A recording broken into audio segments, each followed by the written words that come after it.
Hello all, welcome to my class. Today we are going to discuss the topic Argand plane and polar representation in the chapter Complex Numbers and Quadratic Equation. Okay, in order to discuss Argand plane, we can discuss about real numbers. We know that corresponding to each ordered pair of real numbers, say xy, we get a unique point in a xy plane, and vice versa with reference to a set of mutually perpendicular lines known as x-axis and y-axis. Similarly, the complex number x plus iy, which corresponding to the ordered pair xy, can be represented geometrically as a unique point P of xy in xy plane and vice versa. And the plane having complex number assigned to each of its point is called complex plane or the Argand plane. That is, Argand plane is the plane having complex number assigned to each of its point. And this plane is called Argand plane, which we can say as complex plane also. Okay, we can mark this point geometrically. That is, A is the point 2, 4 here, 2 and this 4. We can mark A as here and B minus 2, 3. That is, x is negative, y is positive. Then minus 2, 3 we can mark here as B. Then C is 0, 1. That is, x is 0, y is 1. We can mark C as here. Then D is 2, 0. Then x is 2, y is 0. D is here. Then E minus 5 minus 2, that is, x is negative, y is negative. Then it comes here, minus 5 minus 2 E. Then F is 1 minus 2, x is 1, y is minus 2. Then F comes here. We can write ordered pair also, 2, 4, B as minus 2, 3, C as 0, 1, D as 2, 0, E as minus 5 minus 2 and F as 1 minus 2. That is, we represent complex number in a plane. This plane is called Argand plane. That is, once again I define a plane having a complex number assigned to each of its point is called complex plane or Argand plane.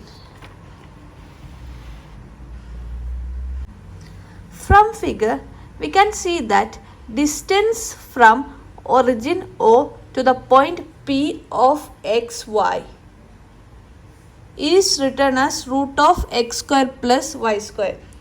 That is, we can say that in the Argand plane, the modulus of complex number x plus iy, we can consider one complex number x plus iy, then mod z equal to x plus iy, then mod z equal to root of x square plus y square, which is equal to the distance from point P to the origin. That is, origin 0, 0 to the point P of xy is the modulus of complex number.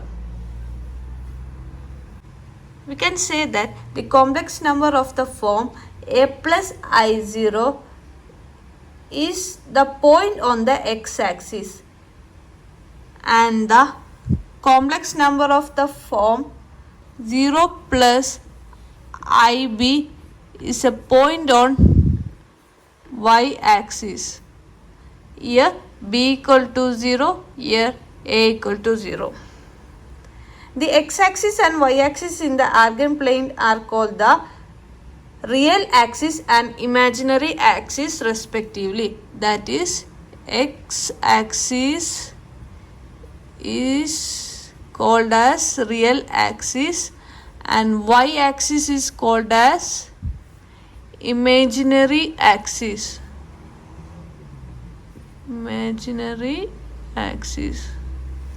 That is, real numbers are pointed in x-axis and imaginary numbers are pointed in y-axis.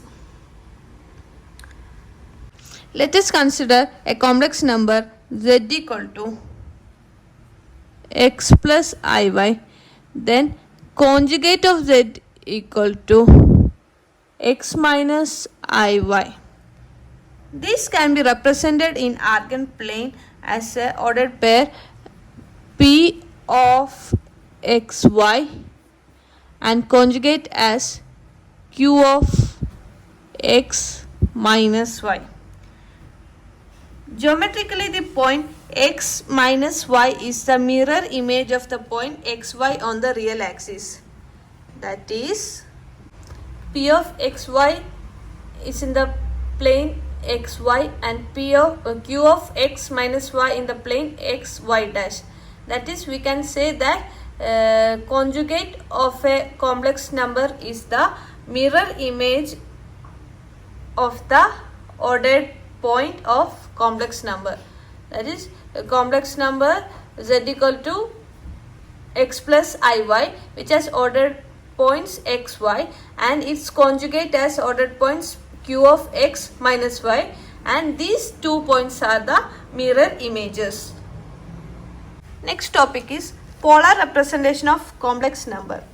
Let the point P represent the non-zero complex number z equal to x plus iy.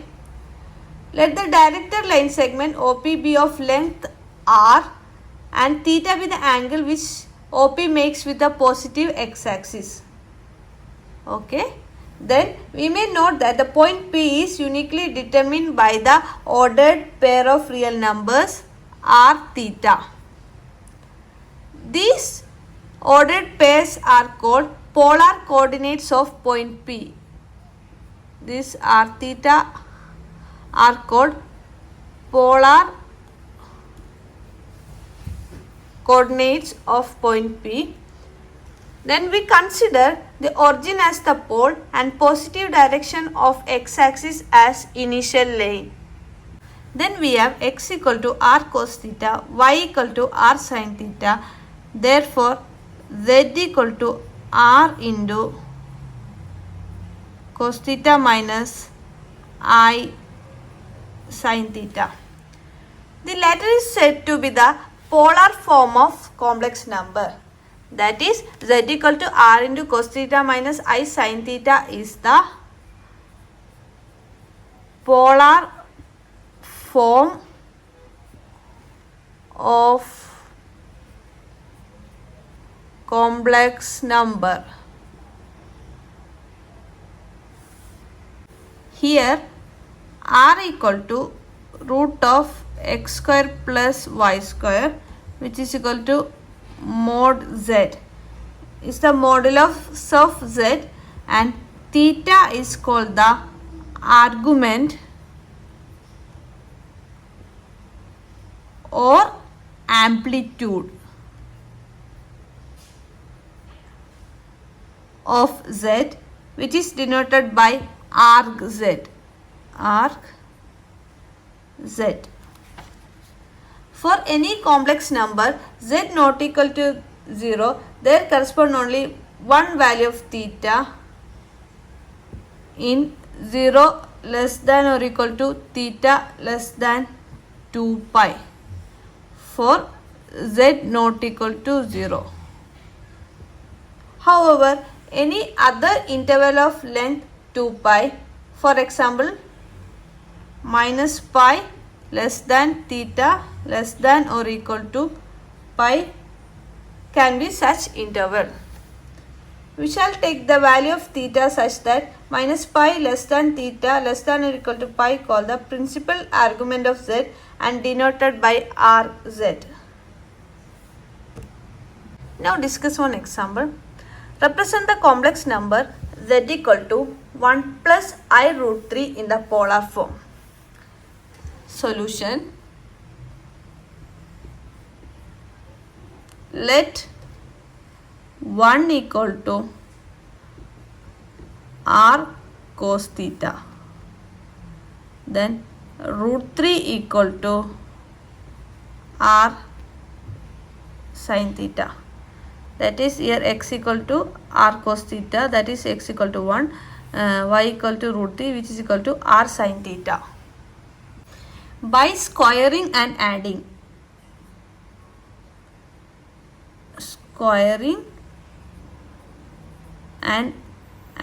we get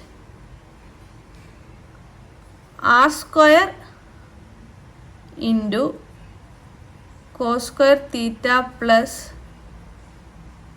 sin square theta equal to 1 square plus root 3 square is 1 plus 3 is equal to 4,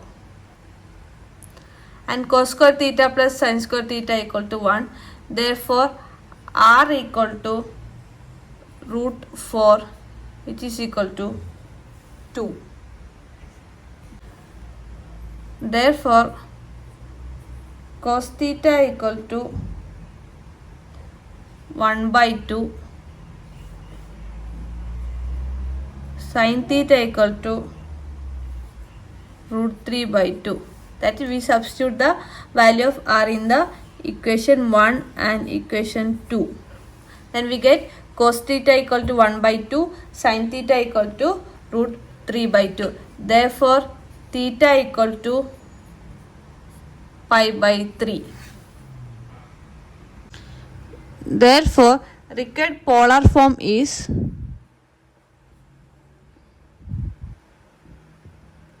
z equal to r cos theta plus I sin theta, that is r equal to 2 into cos pi by 3 plus I into sin pi by 3. The complex number z equal to 1 plus I root 3 is represented as shown below. That is, we can represent this complex number as x dash y dash, z equal to 1 plus I root 3. Here 1 x is 1, I equal to root 3. We can represent here p of 1 root 3 theta. We can represent like this in the Argand plane. Next example is convert the complex number minus 16 by 1 plus I root 3 into polar form. Solution is, we can write the given complex number minus 16 by 1 plus I root 3 equal to minus 16 by 1 plus I root 3 into 1 minus I root 3 divided by 1 minus I root 3.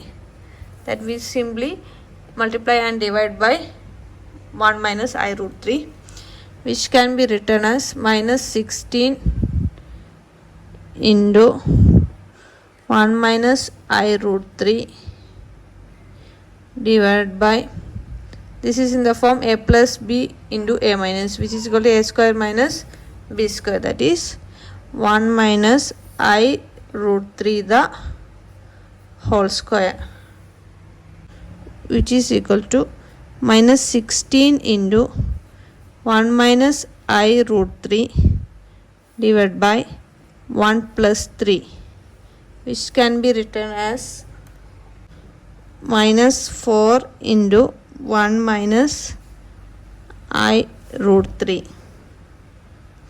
which is equal to minus 4 plus I into 4 root 3. This can be represented geometrically as x dash x y y dash. P of x equal to minus 4, y equal to 4 root 3. It exactly we can mark here.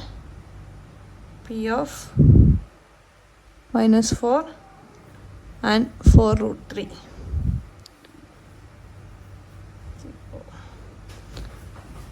This is theta.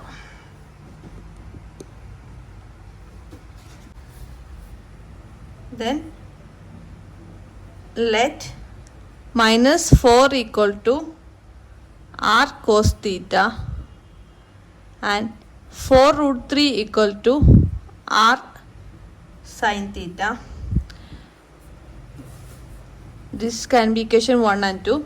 Then squaring and adding equation 1 and 2, we get 16 plus 48 equal to r square into cos square theta plus sin square theta. Therefore r square equal to 64, r equal to 8. Then cos theta equal to minus 4 by 8, which is equal to minus 1 by 2, and sin theta equal to 4 root 3 by 8, which is equal to root 3 by 2. Therefore theta equal to pi minus pi by 3, which is equal to 2 pi by 3. This is the required polar form of the equation minus 16 by 1 plus I root 3 is 8 into cos 2 pi by 3 plus I sin 2 pi by 3. Next topic is quadratic equation. We are familiar with quadratic equation and solved this in the set of real numbers in case where discriminant is non-negative, that is greater than or equal to 0. That is b square minus 4ac greater than or equal to 0 is in the case of real number. Now let us consider the following quadratic equation: x square plus bx plus c equal to 0 with real coefficient a, b, c and a not equal to 0. Also assume b square minus 4ac less than 0. We can find square root of negative real numbers in the set of complex number. Therefore the solution to the above equation are available in the set of complex number is given by x equal to minus b plus or minus root of b square minus 4ac by 2a, which is equal to minus b plus or minus root of 4ac minus b square I divided by 2a. Fundamental theorem of algebra. Fundamental theorem of algebra says that a polynomial equation has at least one root. Therefore, polynomial equation of degree n has n root. You can write polynomial equation has at least one root. This is a fundamental theorem of algebra. Now we have an example. Solve x square plus 2 equal to 0. We have x square plus 2 equal to 0. x square equal to minus 2, x equal to plus or minus root minus 2, which is equal to plus or minus root 2i. Next, solve x square plus x plus 1 equal to 0. Here, b square minus 4ac equal to 1 square minus 4 into 1 into 1, which is equal to 1 minus 4, which is equal to minus 3. Therefore, solution are given by x equal to minus 1 plus or minus root of minus 3 divided by 2 into 1, which is equal to minus 1 plus or minus root 3i divided by 2. Next problem is solve root of 5x square plus x plus root 5 equal to 0. Here b square minus 4s equal to 1 square minus 4 into root 5 into root 5, which is equal to 1 minus 20, which is equal to minus 19. Therefore, solution equal to x equal to minus b plus or minus root of b square minus 4ac by 2a. Applying this equation, we get minus 1 plus or minus root minus 19 by 2 root 5, which can be written as minus 1 plus or minus root 19i divided by 2 root 5.